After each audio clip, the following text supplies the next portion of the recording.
بس ات تک محدود رہ گیا ہے کہ ختم شریف پڑھ لیا، 11ویں شریف کا کھانا کھا لیا، اور جب 11ویں والے پر بمباری ہو رہی تو چپ کر کے خاموش سب بیٹھ گئے۔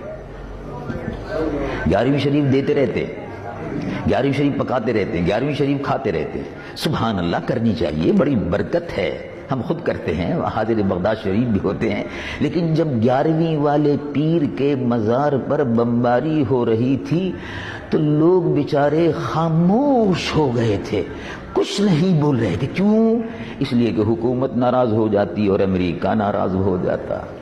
11ویں والے پیر کے مزار پر بمباری ہو رہی ہے تو ہونے دو، ان کو اس سے کوئی بحث نہیں تھی بہت سے لوگوں کو، الا ماشاء اللہ۔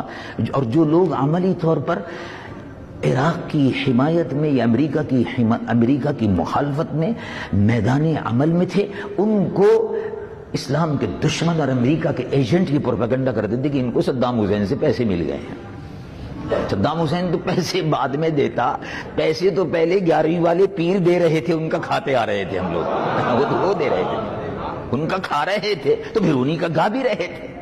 لیکن بہت سے لوگ ڈر کے بیٹھ گئے اور کہا کہ نہیں، یہ تو سیاسی مسئلہ ہے۔ اب لوگوں کے لیے بڑا آسان ہے کسی چیز سے جان چھڑانا ہو، نہیں یہ سیاسی مسئلہ ہے۔ اچھا بھائی سیاسی مسئلہ کیا ہوتا ہے؟ کہاں یہ بغداد شریف پر اگر بمباری ہو رہی ہے تو اس کے خلاف احتجاج کرنا یہ بھی سیاسی مسئلہ ہے۔ اچھا تو یہ بھی سیاسی مسئلہ ہے اور حکومت بھی سیاسی مسئلہ ہے اور یہ بھی سیاسی مسئلہ ہے، تو پھر سیاسی مسئلے کس کے لیے رکھو گے بھائی؟ تو پھر یہودی سیاسی مسئلہ چلائیں گے مسلمانوں کا، پھر عیسائی مسلمانوں کا سیاسی مسئلہ چلائیں، اور ہندو مسلمانوں کا سیاسی مسئلہ حل کریں۔ سیاسی مسئلے تو مسلمانوں ہی کو حل کرنے ہوں گے۔ اگر مسلمان ہی اپنی سیاست سے خود دستبردار ہو جائے تو کہ یہودی اور عیسائی اور ہندو آ کر مسلمانوں کی سیاست کریں گے اور مسلمانوں کا نظام حکومت اور مسلمانوں کی گورنمنٹ جو ہے اس کو چلائیں گے؟ یہ تو سوچنے کی بات ہے۔ لیکن بے عقل لوگ، محدود ذہن کے لوگ، جن کا ذہن محدود ہے، انہوں نے اپنے دین کو اسی میں محدود کر لیا۔ بس نماز و روزہ حج و زکوٰۃ ہے، اور اس کے علاوہ ان کو قرآن شریف میں کوئی اور چیز نظر ہی نہیں آتی۔ اگر نماز روزہ حج و زکوٰۃ ہی تھا تو پھر ابو بکر صدیق کو حکومت کرنے کی اور حکمراں بننے کی ضرورت کیا تھی؟ ابو بکر صدیق تو نقش بندیوں کے پیشوا ہیں، ختم خواجگان پڑھتے رہتے مسجد نبوی میں، حکومت کرنے کی کیا ضرورت تھی؟ عمر فاروق رضی اللہ عنہ مرضا کو حکومت کرنے کی کیا ضرورت تھی؟ اور راتوں کو تہجد کی نماز چھوڑ کر، مسجد نبوی چھوڑ کر، مدینے کی گلیوں میں بیواؤں اور یتیموں کے گھروں کو تلاش کرنے کی کیا ضرورت تھی؟ کبھی سوچا؟ عثمان غنی، علی مرتضی، یہ خلفائے راشدین تھے، یہ مصلی پر کھڑے ہو کر نماز بھی پڑھاتے تھے، اور جیسے رسول اللہ صلی اللہ علیہ وسلم رات کو تہجد پڑھاتے تھے، صحابہ تہجد پڑھتے تھے، اور دل میں جب عمل کا وقت ہوتا تھا تو میدان بدر میں جہاد کے لیے کود پڑتے تھے۔ یہ بھی سنت ہے، فقط وہی سنت نہیں ہے۔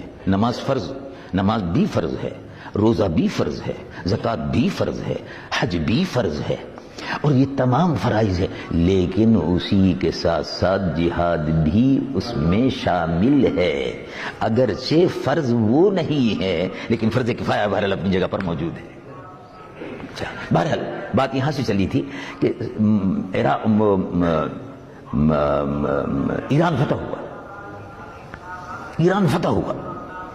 اب دیکھو، اگر کوئی آدمی ممبر پر بیٹھ کر کوئی آج کل کے زمانے میں سیاسی گفتگو کرنے لگے کہ فلاں جگہ مسلمانوں پر مظالم ہو رہے ہیں، فلاں جگہ مسلمانوں کے ساتھ یہ زیادتی ہو رہی ہے، تو بعد میں مقتدی اور مصلی میں اپنی متشرع حیثیت کے حاضر ہوتے ہیں، امام صاحب آپ نے بڑی سیاسی تقریر کر دی، کیا ضرورت تھی ذکر کرنے کی؟ چیچنیا، پتہ نہیں چیچنیا کہاں ہے، اخبار ہی نہیں پڑھتے۔ بے وقوف جاہل اخبار نہیں پڑھتا، اس کو جغرافیے کا پتہ نہیں کہ چیچنیا کہاں ہے، مسلمانوں کے حال سے بے خبر ہے۔ رسول اللہ صلی اللہ علیہ وسلم نے ارشاد فرمایا، المؤمن للمؤمن کالبنیان یشد بعضه بعضا، او کما قال صلی اللہ علیہ وسلم۔ مومن ایمان والے ایک دوسرے کے لیے ایسے ہیں جیسے عمارت کی اینٹیں، اور یہ بنیاد جو اٹھائی گئی ہے، کالبنیان یشد بعضه بعضا، جیسے بنیان، یہ اینٹیں، یہ برکس، یہ اینٹیں ایک دوسرے سے ملی ہوئی اور جڑی ہوئی ہیں، جڑ سے نیچے سے اوپر تک، اسی طرح سے مسلمان روح زمین کا ایک دوسرے سے جڑا ہوا ہے۔ اور اسی کی بنیاد پر ارشاد فرمایا انما المؤمنون اخوہ، قرآن مجید و فرقان حمید میں فرمایا ایمان والے ایک دوسرے کے بھائی ہیں۔ اب تم اپنے بھائی کے حال سے بے خبر ہو۔ ہم نے دیکھا کسی شخص نے کہا کہ بہت بڑا اجتماع ہوتا ہے لاہور کے قریب، کچھ لوگ بستر لے کے جاتے ہیں، اجتماع کرتے ہیں، کہ وہاں کوئی دعا وغیرہ ہوئی تھی؟ نہیں۔ ہاں دعا ہوئی تھی۔ کیا دعا ہوئی تھی؟ بس اللہ گناہوں کو معاف فرما، اللہ روزی میں برکت عطا فرما، بالکل ٹھیک ہے۔ اللہ بیماروں کو شفا عطا فرما، بالکل ٹھیک ہے۔ مسلمانوں کے لیے بھی دعا ہوئی تھی، اللہ مسلمانوں کو نیک بنا، سبحان اللہ، بڑی خوشی کی بات ہے۔ نیک بنا، ایک بنا، بالکل خوشی کی بات ہے۔ اور بھی کوئی دعا ہوئی تھی؟ نہیں، اور تو کچھ نہیں ہوئی تھی۔ ارے بھائی مسلمان مر رہے ہیں، ان کے لیے دعا ہوئی تھی؟ نہیں ہوئی تھی۔ کشمیر میں مسلمانوں کا قتل عام ہو رہا ہے، دعا ہوئی تھی؟ نہیں ہوئی تھی۔ ذرا غور فرمائیے، 10,000 مسلمان عورتوں کی عصمت ہندو لوٹ چکا ہے اور مسلسل کشمیر میں لوٹ رہا ہے جی، اور مولوی صاحب دعا نہیں کرتے کیونکہ سیاسی مسئلہ ہے۔ اللہ اکبر، مسلمانوں کا قتل عام ہو رہا ہے، یہ سیاسی مسئلہ ہے۔ 40,000 مسلمان، یہ ایمنسٹی انٹرنیشنل کی رپورٹ ہے کہ 40,000 آدمی مسلمان کشمیر میں اب تک شہید ہو چکا ہے۔ 40,000 اور 1 لاکھ کے قریب مسلمان معذور ہو کر مظفر آباد اور اس کے اردلواح میں کیمپوں میں پڑا ہوا ہے۔ کسی کا ہاتھ کٹا ہوا ہے، کسی کی آنکھ نکلی ہوئی ہے اور کسی کی ناک کٹی ہوئی ہے، عورتوں کی چھاتیاں کٹی ہوئی ہے، اور دعا نہیں ہو رہی۔ کیوں بھائی، کیا بات ہے؟ سیاسی بات۔ اچھا، یعنی کشمیر کے مظلوم مسلمانوں کے لیے دعا کرنا سیاسی بات ہے۔ چیچنیا میں قتل عام ہو رہا، چیچنیا کہاں ہوتا ہے؟ تو اخبار تو پڑھتے نہیں ہیں۔ اخبار اس لیے نہیں پڑھتے کہ فوٹو ہوتا ہے۔ ارے بھائی فوٹو مت دیکھو، کم از کم خبر تو پڑھ لو اپنے مسلمان بھائی کی۔ تو فوٹو تو لفافے بھی ہوتا ہے، فوٹو تو نوٹ میں بھی ہوتا ہے، تو جیب میں کیوں رکھتے ہو؟ پھر مسجد میں کیوں جاتے ہو؟ سارے نوٹ جو ہیں جیب سے باہر نکال کے مسجد کے باہر رکھ کر چلے جایا کرو، پھر ماشاءاللہ پتہ چلے گا نماز کیسے ہوتی ہے۔ اگرچہ مجھے معلوم ہے یہ مسئلہ، امام اہل سنت اعلیٰ حضرت فاضل بریلوی نور اللہ مرقدہ نے کفل الفقیہ الفاہم میں، کفل الفقیہ میں ارشاد فرمایا ہے، اور تمام علماء اور محدثین نے اس پر اتفاق کیا ہے کہ بھئی نوٹ لے کر مسجد میں جا سکتے ہیں، اگرچہ اس میں تصویر ہے، مجھے معلوم ہے یہ مسئلہ، لیکن میں کہہ رہا ہوں آپ سے کہ جب یہی بات ہے تو پھر وہ جیب میں کیوں رکھا ہوا؟ جیب شریف میں تصویر بھی رکھی ہوئی، نوٹ بھی رکھا ہوا ہے، اور عمرہ کرنے کے لیے کیوں بار بار جاتے ہیں تصویریں کھچوا کر، اور سعودی عرب کے سفارت خانے میں دے کر، اور حج کے لیے کیوں جاتے ہیں بار بار؟ حج تو ایک دفعہ فرض ہے اور عمرہ تو فرض نہیں ہے۔ کس نے کہا عمرہ فرض ہے؟ صرف حج ایک مرتبہ عمر میں فرض ہے۔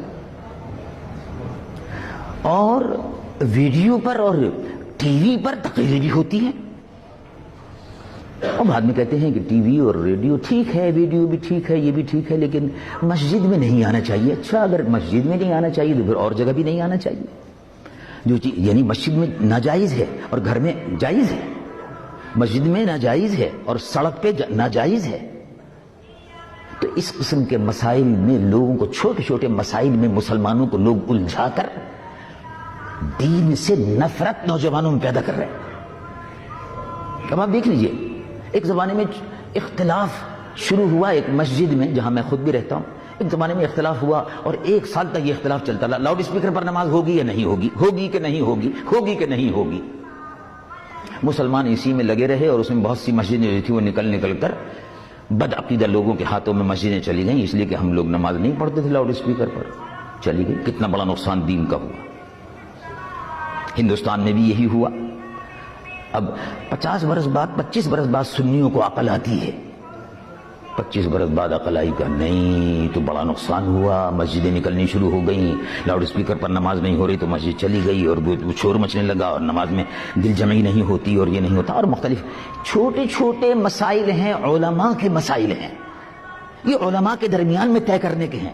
جاہلوں کو ان مسائل کے درمیان میں بیچ میں آ کر اہل سنت میں تفرقہ نہیں پیدا کرنا چاہیے۔ یہ تو علماء کے مسائل ہیں، علماء بیٹھ کر طے کریں گے، ٹھیک ہے، عالموں نے طے کیا کہ کیا کیا کیا نہیں کیا وہ جانے۔ اب جو سنی عالم جو کر رہا ہے بس ٹھیک ہے، وہ جانے، اس کا کام جانے، وہ ذمہ دار ہے، اس کی ذمہ داری ہے۔ تو میں عرض کر رہا تھا کہ وہ مال غنیمت وہ سیاسی گفتگو ہو گئی درمیان میں، مال غنیمت لے کر قافلہ پہنچا،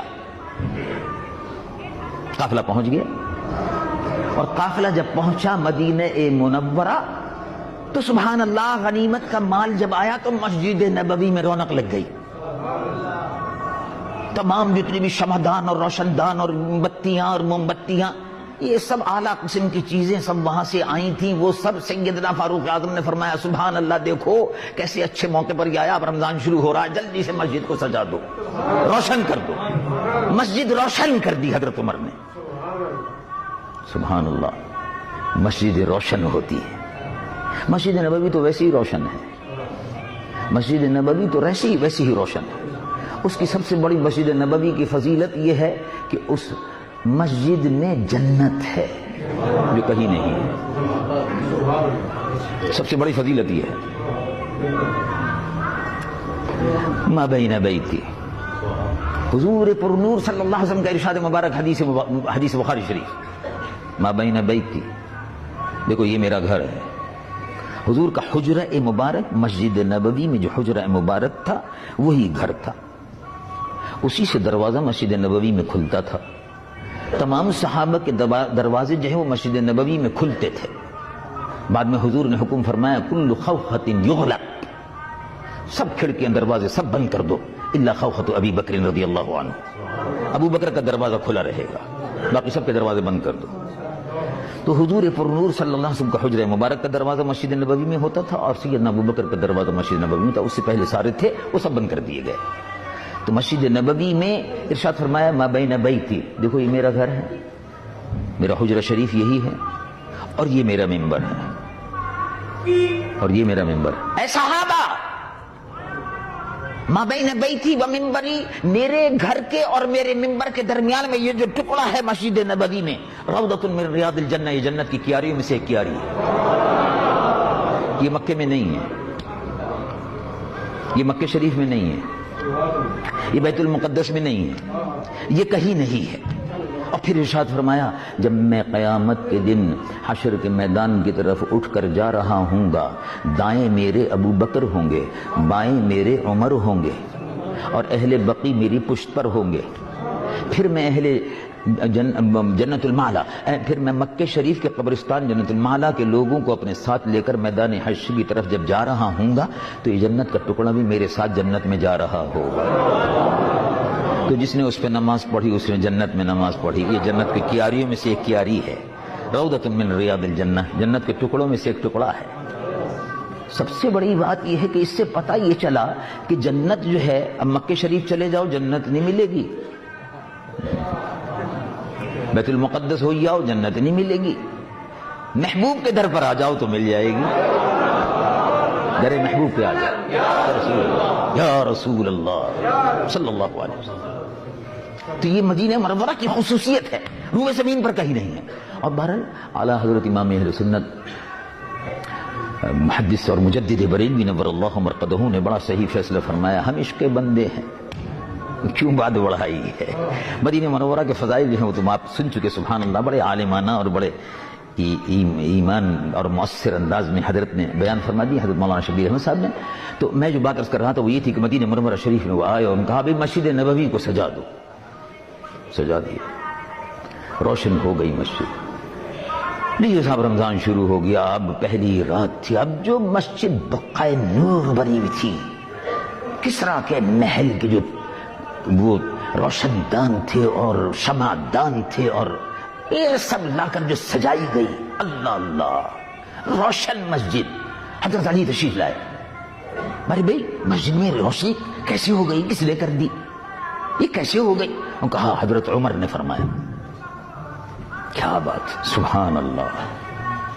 حضرت علی نے فرمایا نورت مساجدنا، اے عمر، نورت مساجدنا یا عمر، اے عمر تو نے ہماری مسجدوں کو روشن کر دیا، ہماری مسجد کو، مسجد نبوی کو بھی روشن کر دیا، اسی رات میں قباء کی مسجد کو بھی روشن کر دیا، مسجد اجابہ کو بھی روشن کر دیا، اس لیے کہ وہ تو شمعدان آئے تھے نا بہت، تو کہا سارے مدینے میں مسجدیں جتنی بھی ہیں روشن کر دو۔ مسجدیں سب روشن ہو گئی، نورت مساجدنا یا عمر، اے عمر تم نے ہماری مسجدوں کو روشن کر دیا. نور اللہ قبرک یا عمر, اللہ تیری قبر کو روشن فرمائے. سبحان اللہ, سبحان اللہ, مبارک ہو, تمہاری مسجدیں روشن ہیں. اس کا مطلب یہ کہ تمہاری قبریں بھی روشن ہیں انشاءاللہ. یہ تو گواہی ہے, بات پکی ہے, دعا پکی ہے. حضرت عمر کے صدقے میں ہم سب روشنی کرنے والوں کو دعا مل گئی, مل گئی دعا. اللہ اللہ. تو میں بات یہاں سے چلی تھی اور عرض یہ کر رہا تھا کہ قرآن مجید و فرقان حمید اترا. کہاں اترا؟ رب العالمین جل جلالہ عمن والو ارشاد فرماتا ہے نزل به الروح الامین. روح الامین آئے, قرآن لے کر آئے. کیسے لے کر آئے, کس طرح اترا؟ روح الامین لے کر آئے. اور کس طرح اترا؟ تختیاں دے دی, لکھا ہوا دے دیا؟ نہیں, قرآن کو کوئی برداشت نہیں کر سکتا تھا. تختی برداشت نہیں کرتی, تختی تو بہت بڑی بات ہے, پتھر نہیں برداشت کرتی, پتھر بہت بڑی بات ہے, پہاڑ برداشت نہیں کر سکتے تھے, زمین برداشت نہیں کر سکتی تھی. یہ اگر اتر سکتا ہے پہاڑوں پر نہیں اتر سکتا, زمین کے کسی حصے پر نہیں اتر سکتا. اگر اتر سکتا ہے تو قلب مصطفیٰ پر اتر سکتا.